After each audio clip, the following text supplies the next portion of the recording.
Water has always been considered a precious commodity, but Stan Meyer's invention may make it even more valuable. He has developed what's called a water fuel cell. It has taken the place of his old gas tank. The water fuel cell breaks down water molecules into oxygen and hydrogen. The hydrogen is used to run his dune buggy. I don't care if you use rainwater, well water, city water, ocean water. If you don't have any fresh water, go ahead and use snow. If you don't have any snow available to you, they use salt water because there's no adverse effect to the fuel cell. Meyer started working on this project 4 years ago. He's not a scientist. He isn't even a chemist. In fact, he never graduated from college. Myers was determined, he says, to design something to protect this country from oil embargoes. The Pentagon flew a lieutenant colonel in last week to look at Meyer's invention. There's talk of possibly using it in the Star Wars defense program and to run Army tanks. Myers is currently perfecting a water fuel cell for cars. It will cost about $1,500. He says it won't need any maintenance, and you won't have to replace it. According to the Columbus Dispatch, Meyer died on March 20th, 1998, claiming he had been poisoned by 2 Belgian investors. The coroner traced the cause of death to an aneurysm. In 1998, Stanley Meyer ran out of a restaurant, clutching his throat, gasping the words, "They poisoned me." Days earlier, he filed patents for his car that could run entirely on water. He died on the spot. His invention disappeared. His patents were contested. His death was officially ruled as natural causes. But Stanley Meyer wasn't unique. The truth is, there's a federal law still in place today that lets the U.S. government classify, bury, or block any invention they consider a threat, and they've done it over 6,000 times. It's called the Invention Secrecy Act, and it just might be the most powerful tool you've never heard of to kill the future before it even starts. So if someone invented a way to power your home for free, do you think you would even hear about it? And who gets to decide what counts as a threat to national security or a threat to the billion-dollar industry? Is it really about protecting the public, or is it about protecting control? Let's try and find out. Hello, I'm Mike Joberg, Marine Corps veteran and filmmaker, and we will try to answer these questions on today's episode of Forgotten History.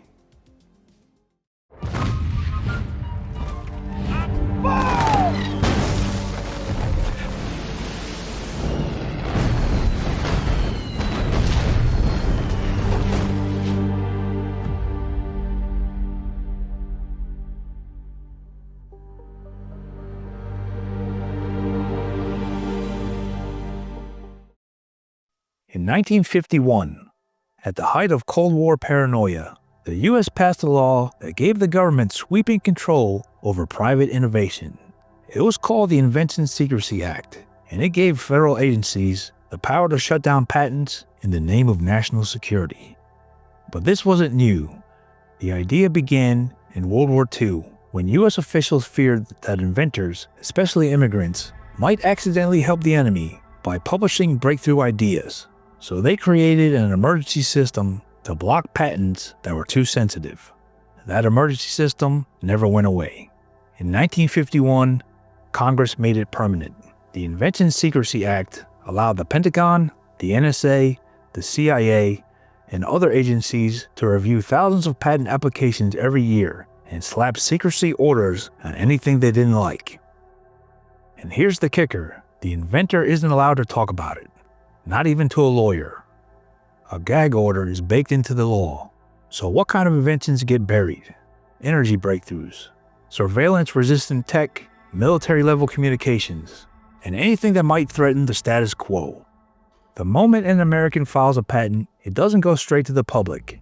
It first passes through something called the Patent Security Category Review List, a classified filter used by multiple government agencies to decide if your invention is too dangerous to be released. And dangerous doesn't just mean weapons. Every year, the Department of Defense, the NSA, the Department of Energy, and even NASA review thousands of applications. If any one of them flags a patent as a national security risk, a secrecy order is issued. And just like that, your idea vanishes from the public record. You can't manufacture it, you can't talk about it, you can't sell it, you can't even challenge it in court because the order itself is classified. The government doesn't have to tell you what part of your invention is sensitive or if they even plan on using it themselves. Some of these secrecy orders expire, many don't. Some have been in place for decades, and no one knows exactly how many breakthroughs have been buried forever, because the people deciding what's a threat are the same ones who benefit from controlling the threat, and innovation dies quietly in the dark. So let's examine some case studies. Nikola Tesla was the kind of inventor who doesn't come around twice. Born in 1856 in what's now Croatia, he came to America with a vision of the future and a work ethic that bordered on obsession. He briefly worked for Thomas Edison, helping to improve direct current generators. But Tesla had a better idea: alternating current, or AC. It was more efficient, more scalable, and a direct threat to Edison's empire. What followed was the War of the Currents, a corporate slugfest, complete with propaganda, public stunts, and dirty tricks.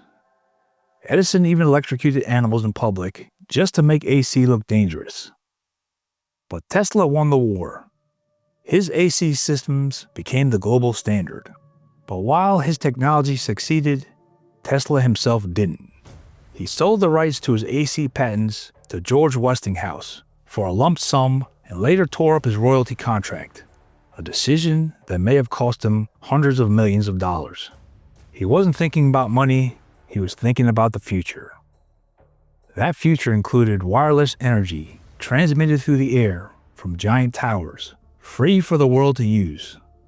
Tesla began building the Wardenclyffe Tower, a massive transmitter designed to beam power across the continents.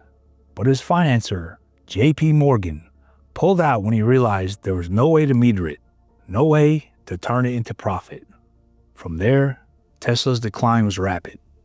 Tesla's other proposed inventions included earthquake machines, death rays, weather control devices, and weapons that could vaporize armies. The press painted him as unstable. Investors stayed away, and his most advanced work was never fully published, patented, or protected. By the 1930s, Tesla was living alone in a New York hotel, feeding pigeons and scribbling down theories no one would fund. On January 7, 1943, he died in his room, broke, in debt, and largely forgotten. Within hours, the FBI seized his notebooks, papers, and equipment. Much of it was classified under national security. But not all of Tesla's materials were accounted for. Some vanished entirely, and to this day, parts of his research remain classified. Tesla dreamed of a world with free energy, endless innovation, and power in the hands of the people. Instead, he died in silence while his inventions were taken, buried, or forgotten. Another case study involves Thomas Townson Brown. He wasn't a household name, but he should have been. In the 1920s, while still a teenager, Brown discovered that certain high-voltage capacitors seemed to generate thrust, as if electricity could reduce gravity. He called it the Byfield-Brown effect, and he believed it could be harnessed to build anti-gravity propulsion systems. He wasn't talking about science fiction. He built real devices, discs that floated and tilted, and moved without any visible means of lift. These were called lifters, and they defied every conventional rule of propulsion.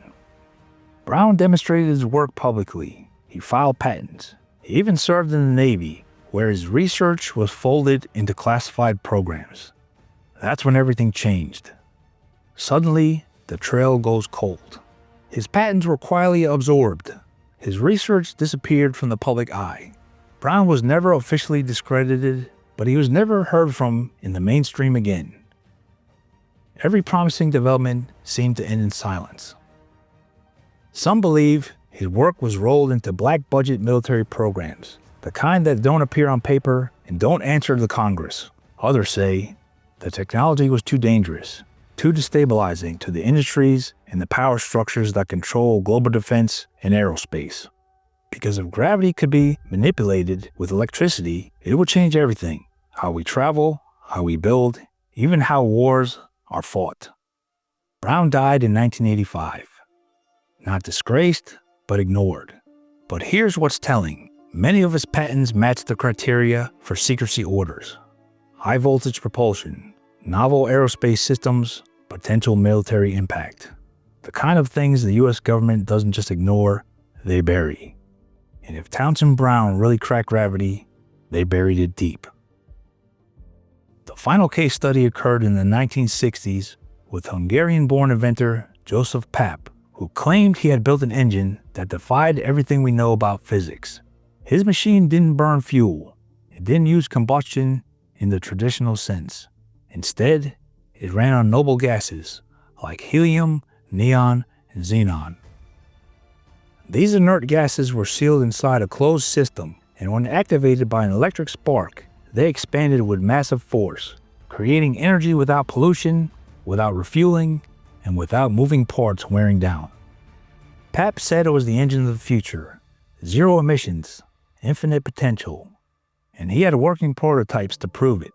But when he demonstrated the engine in front of a panel of scientists, including Nobel Prize-winning physicist Richard Feynman, things went wrong. During the test, the engine exploded. One man was killed, and several others were injured. Feynman, a skeptic from the start, accused Papp of fraud. Papp blamed sabotage.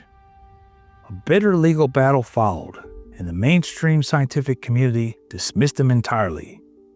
But after his death, his lab was stripped, his working engines vanished. His patents remain on file, but no one has ever been able to build a functioning replica, not because it's been proven fake, but because the full process was never publicly disclosed. Some believe the tech was nonsense. Others believe it was confiscated, possibly through a sealed secrecy order or absorbed by agencies that saw its potential to disrupt the global energy economy. Because if Joseph Papp's engine really worked, it would make oil, coal, and gas completely obsolete. And in a world built on energy control, that kind of invention doesn't just disappear on its own. These three cases weren't isolated stories. They're just a few examples of a much bigger pattern. Tesla wanted to give the world free energy. Brown may have discovered gravity control, and Papp claimed to build a self-sustaining engine. All three were discredited, disappeared, or buried. And none of their inventions ever reached the public. The Invention Secrecy Act of 1951 is still active today. As of now, over 6,000 patent applications are under secrecy orders. That's 6,000 ideas the public will never see. 6,000 potential breakthroughs you'll never benefit from. You'll never know what could have changed your life, because it was erased before it ever had a chance. The cure for cancer, free energy, gravity manipulation, clean propulsion, it might have already been invented. You just weren't allowed to see it. Because in America, you can dream, you can build, you can even change the world, but only if your government and its corporate partners decide your invention is worth sharing. And if they don't, you vanish. Your patents disappear, and history forgets your name. So here's the real question. What else have they buried? Let us know of any other patents buried by the government in the comments below. Thank you for watching Forgotten History. Please like, share, and subscribe. If you have any comments or show ideas, we'd love to hear from you. Thanks again.